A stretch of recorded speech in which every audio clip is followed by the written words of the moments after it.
Lord, thank you for these minutes to gather together and hear these words, and may we have the grace of understanding in order to apply them in a way to help us lead more fulfilling lives and strengthening our relationship with the spiritual aspects of which we are immersed, and strengthening our relationship with you. In the name of Jesus, amen. Okay, we'll continue the nature of personal reality. We actually started chapter 16, which is called Natural Hypnosis. Trance is a trance, which he repeated over and over. It's sort of a joke, that's how you supposedly hypnotize somebody. Okay, we'll start on session 659. And it says, speed dictation. Natural hypnosis is the acquiescence of the unconscious to conscious belief. In other words, we're always hypnotized. Our unconscious is allowing our consciousness to direct it. Right? Once in a while, there's other things that happen, but generally speaking, the conscious beliefs we have are being sent inward, and the unconscious is manifesting them. In periods of concentrated focus, with all distractions cut out, desired ideas are then implanted. This is informal hypnosis. The same processes occur in normal life, however. Areas of primary concentration then regulate your experience, both biologically and mentally, and generate similar conditions. Let us give a simple example. Using a positive belief instilled in childhood. The individual is told that he is comely, well-proportioned, and possesses a likable personality. The idea takes hold. The person acts in line with this belief in all ways, but also a variety of subsidiary beliefs grow up about the main one. The belief in personal worth draws about it the belief in personal value of others, where they show their best faces to our fortunate friend. His life constantly reinforces this concept, and while he is peripherally aware that some people are, quote, nicer, unquote, than others, his main intimate experience allows him to see the best in others and in himself. This becomes one of the strong frameworks through which he views existence.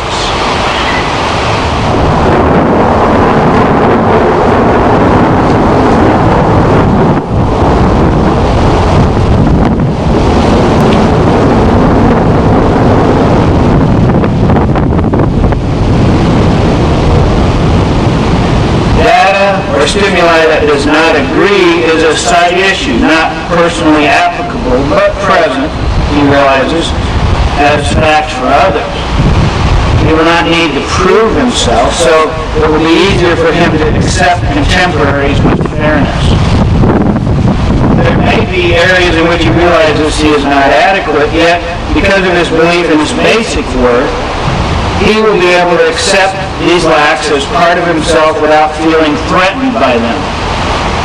He will be able to try to improve his condition without knocking himself down at the same time. Now, in those terms, he may or may not be as attractive, feature by feature, as some other individuals who believe, in fact, that they are unattractive. The belief in his own comeliness is so important that others will react to him in the same fashion. An individual can have great native beauty, for example, but this beauty is not apparent to others or to the individual. The person does not believe that he or she possesses it, and mars the actual physical features so that the comeliness becomes literally invisible. Your beliefs, then, are like hypnotic focuses. You reinforce them constantly through the normal inner talking in which you all indulge. This inner communication acts like the constant repetition of a hypnotist. In this case, however, you are your own hypnotist. Few people will have simply one main area of concentration. Usually, several are involved, but these represent the ways in which you are using your energy. The individual who takes it for granted that it is worthwhile does not need to belabor the point. His ensuing experiences come naturally to him. In many areas of your own life, those in which you are satisfied, you need make no effort. Your conscious thoughts and concentrations bring about results with which you are pleased. It is only in those compartments of your life that confound you that you suddenly begin to wonder what is happening. But here also, natural hypnosis is at work just as easily and naturally, and your conscious ideas are automatically coming to physical fruition. So it is in these areas that you must realize that you are the hypnotist. Going on, the unconscious accepts those orders given to it by the conscious mind. In each person's experience, there are areas with which he or she is pleased. When you find yourself dissatisfied, however, question the orders you are giving in that particular area of experience. The results do not seem now to follow your conscious desires. But you will find that they do follow your conscious beliefs, which may be quite different. You may desire health, but believe implicitly in your state of poor health. You may desire spiritual understanding while thinking that you are spiritually unworthy and opaque. When you set your longing against the present belief, there is always conflict. So, that's an important statement.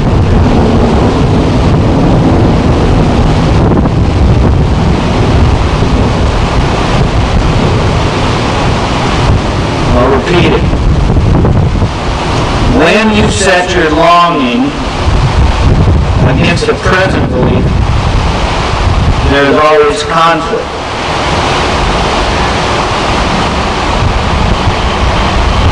Your belief will generate the proper feelings and imaginative endeavors characteristic of it. If you want to be healthy and continually contrast what you want with the present conviction in your poor health, then the belief itself, set up against the desire, will cause added difficulties. In such a case, you seem to want the impossible. Desire and belief are not united, but apart.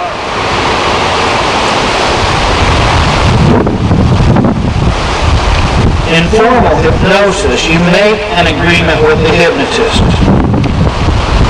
For a while, you will accept his ideas about reality instead of your own. If he tells you that there's a pink elephant in front of you, then you will see it and believe it is there and act according to the suggestions given. If you are a good subject and your hypnotist a good practitioner, then blisters can arise on your skin if he tells you that you have been burned. You can perform physical feats that you would consider impossible otherwise. All of this because you willingly suspend certain beliefs and allow yourself to accept others for the moment. Unfortunately, because of the pattern considered necessary, it is thought that the conscious mind is lulled and its activity suspended. Quite contrary. It is focused, intensified, narrowed to a specific area, and all other stimuli are cut out. The intensity of conscious concentration cuts down barriers and allows messages to go directly to the unconscious where they are acted upon.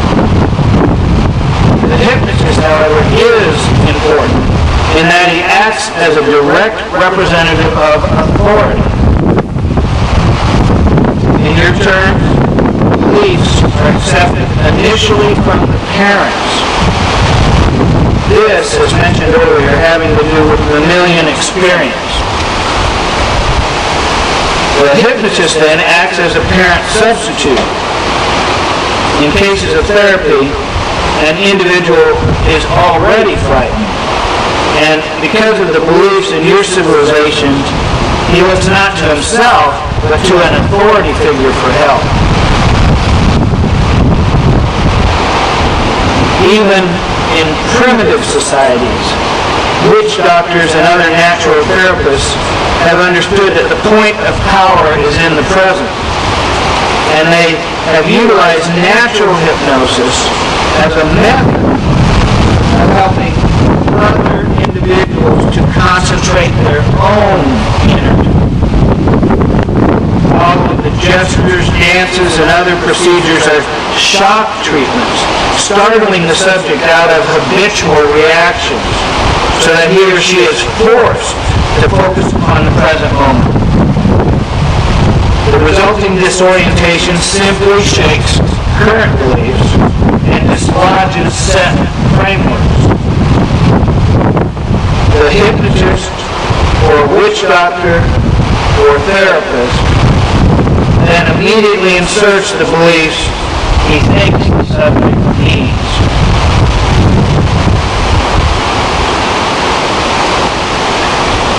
Within this context, the subsidiary groupings will be included that involve the patient's.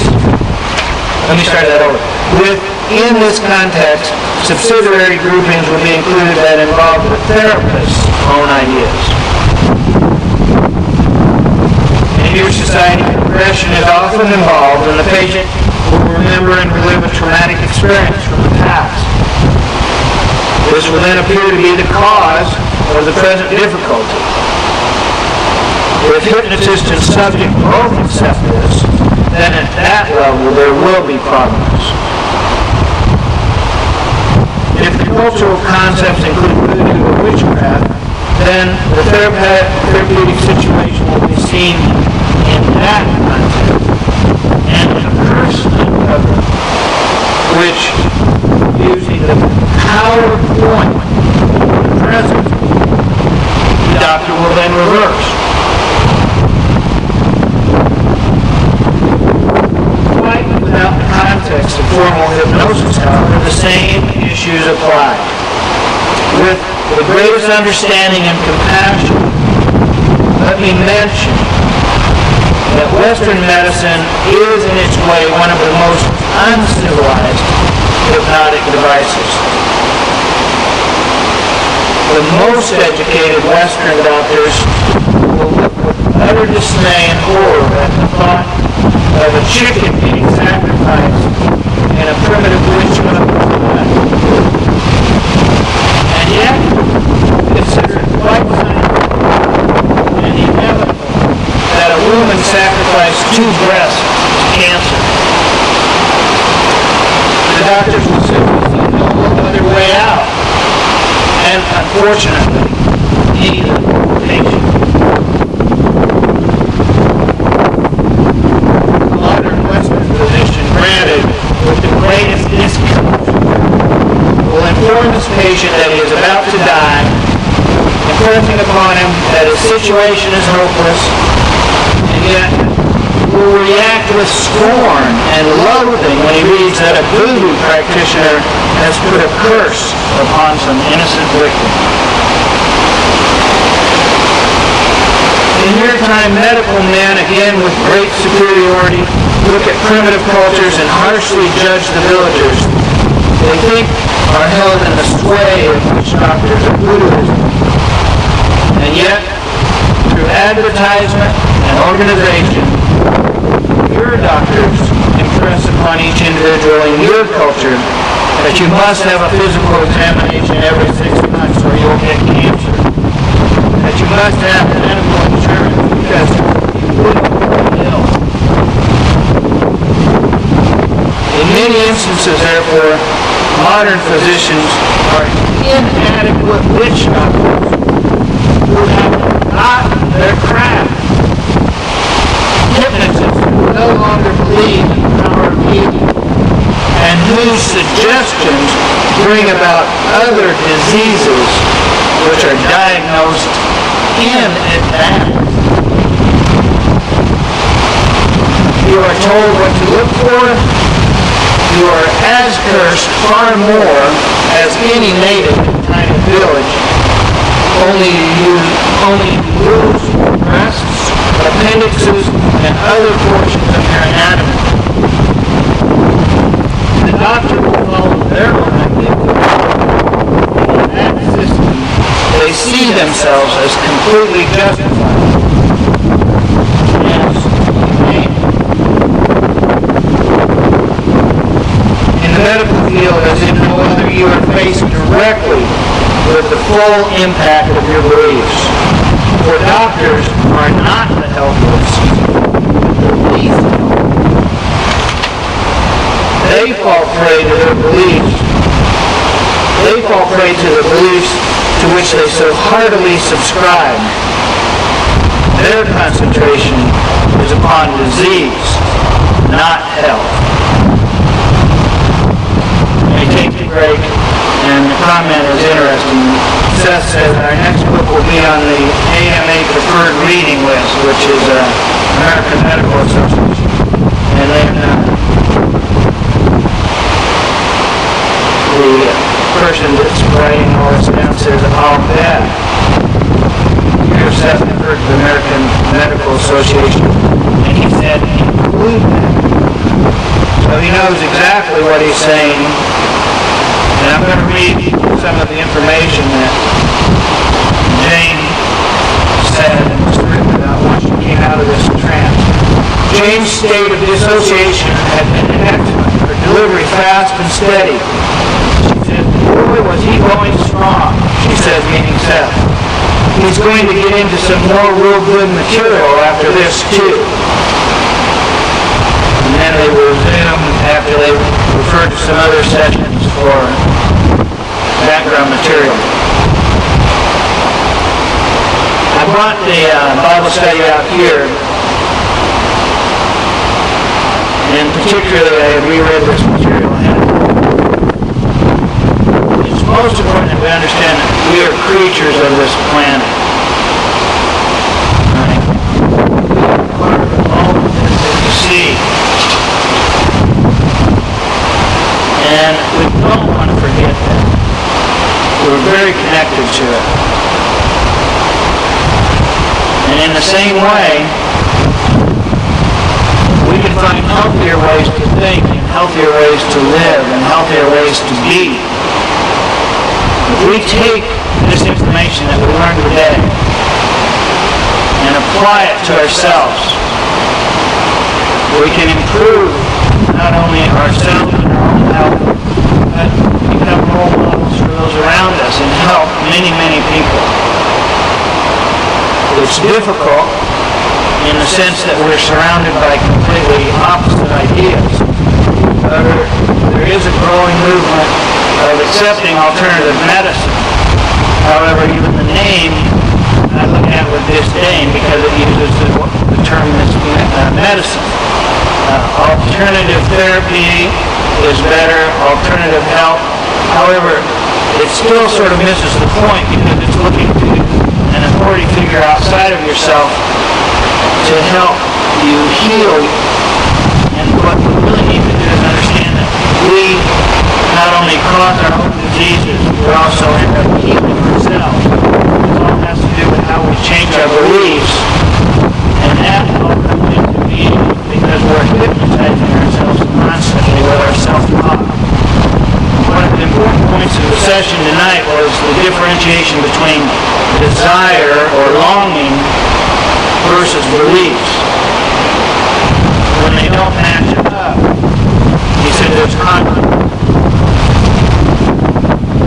While all the medical information is essential, I want to concentrate our statement that says in a positive way, I choose to match my desire with my beliefs. And that will be our sentence for today. Today is the 19th of June, 2013.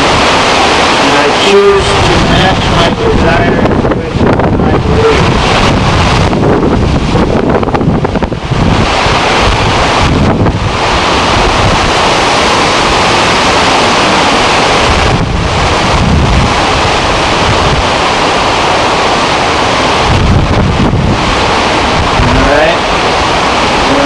Closing prayer, and good luck with this material.